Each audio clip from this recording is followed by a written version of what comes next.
More on this, we can speak now with Brando Benifei. He's an Italian member of the European Parliament with the Progressive Alliance of Socialists and Democrats, and he chairs the Parliament's delegation for relations with the United States. Welcome to DW. So, Mr. Benifei, we just heard Donald Trump there doubling down on a key theme in his new national security strategy, and that is that Europe is headed in a bad direction and needs U.S. prodding to get back on track. What do you make of that? Well, I think it's our transatlantic ally, the United States, that is in fact going in a bad direction in the sense that proposing such a national security strategy with such a harsh and extreme sentences regarding the European Union specifically is something that is not helpful for what we have to do together.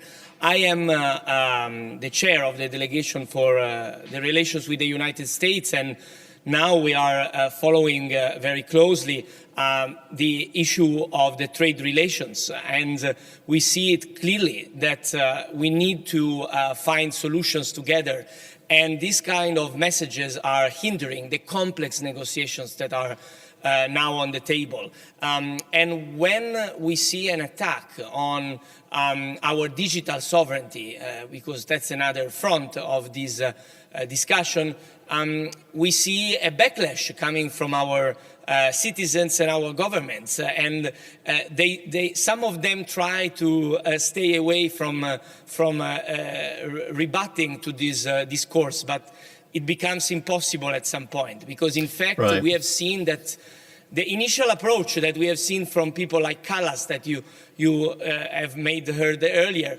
it has been welcomed with further tension, with further escalation. So we need to put some answer to what we have heard, because we need to reaffirm that we cannot be pushed in an angle by our transatlantic ally. Well, maybe you can help us with some of those answers. The strategy document calls Europe's path civilizational erasure through migration and censorship. First of all, were you surprised to see that kind of language in this document? This kind of language is the language I hear when I go to Washington and meet with ultra-nationalists, members of Congress, or with some think tanks that are in the Washington bubble. It's important to talk to these people, to have an exchange, but this was never an official way of writing of the administration, because, to be frank, some form of interference, electoral interference already happened. Think of the candidate and now president of Poland that was received by the White House during the electoral campaign. And if we go back, we could see the acts of Elon Musk during the UK campaign. But this is another step. It is putting in written that they want to interfere on our internal politics, because it says that there must be support for movements that resist this wrong trajectory of the European Union. And it's identifying the European Union as the problem for Europe. But unfortunately, European Union is in fact the one that has to negotiate with the US. So this is not helpful. I mean, in the next days, I will meet online with representatives from Congress, and I will meet also with the new ambassador of US to the EU in person.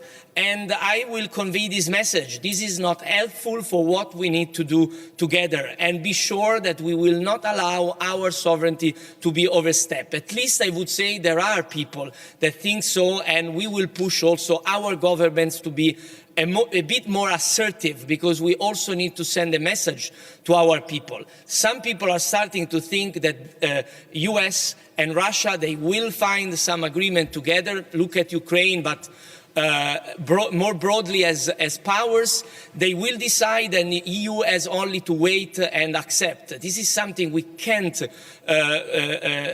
go in terms of direction, because it will be the end of European sovereignty.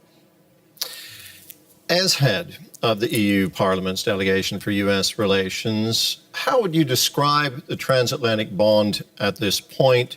and what needs to happen in order to make it better? Well, I want to be pragmatic and realistic. I don't think we will change the course of the administration very much, although we must clarify that putting on an official text such phrases is unacceptable and must be retracted. But let's be realistic again. I think the main thing for us is to build more unity, more sovereignty, more pooled capacity of action, from security to investments to common fiscal capacity to a more integrated European market, to be able to stand together in front of a complicated ally as it is today, the United States. Because if we stay fragmented, if we keep the EU as it is today, where all our government leaders are only looking for the next elections, they are